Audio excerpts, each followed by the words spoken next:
you ever heard a big crash and then walked into a room and found that something that you installed with a drywall anchor has ripped out of the drywall? Well, in this video, I'm going to show you how to fix that. Okay, so this little curtain rod bracket has ripped right out of the drywall, so we can't just put it back. That drywall is broken, it is finished. So I'm going to show you how to fix that. You will need a screwdriver, a block of wood, a couple of drywall screws, a pencil, a drywall saw if you have one, or just a utility knife, and you will need some sort of power drill. You may also need some tuck tape. Now, you're going to want to recover that bracket screw from that drywall anchor and screw it into this block of wood. But if you try to unscrew that by holding on to that drywall bracket with your hand, you can see how jagged that drywall anchor is. It'll be a very painful experience. So just grab a rag or a sock and wrap it around that drywall anchor and then unscrew the screw from the anchor. So we want to insert that screw into this block of wood, so you need to pick a drill bit that is only the width of the screw without the thread. All right, so we screw this in place. Now you need this to be sticking out precisely the right amount. More on that later. Now we're going to take this block of wood and we're going to use it to measure a piece of drywall that we're going to cut out. Now I want to install this block of wood this way, but that actually means the hole that I'm going to cut in the wall is going to be in the opposite direction. Another thing you might notice here is the hole I've made isn't quite as long as the block of wood. But not to worry, we're going to be able to fit that block of wood in there without a problem. Now, if you don't have a drywall saw, a utility knife can do the job, but it's a lot harder. So here I'm going to show you how to use a drywall saw. If you have one, it's very handy and it makes this job super quick and easy. So we just saw away at this drywall. I'm going to speed up the film here, so obviously I'm not this fast at it, but really it does not take very long. So we cut this piece of drywall out and we're going to want to hold on to that drywall. We're going to use it again to patch this hole. But as you can see here, I have cut into my vapor barrier, so we're going to have to fix that up.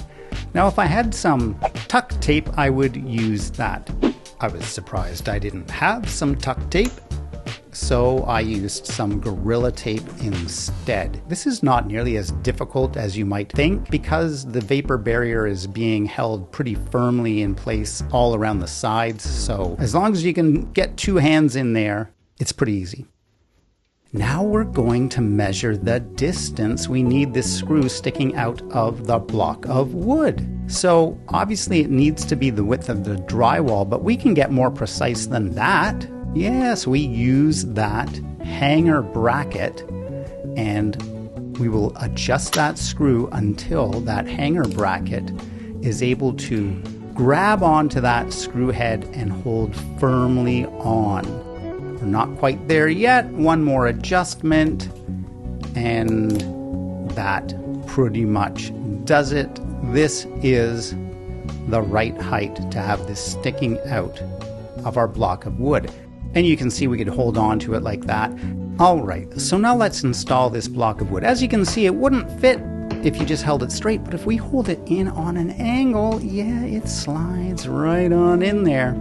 And now we're going to turn it around. Now, in order to make sure that you've got that screw exactly where it used to be, we're going to use the piece of drywall that we removed from this space and line it up with the screw head.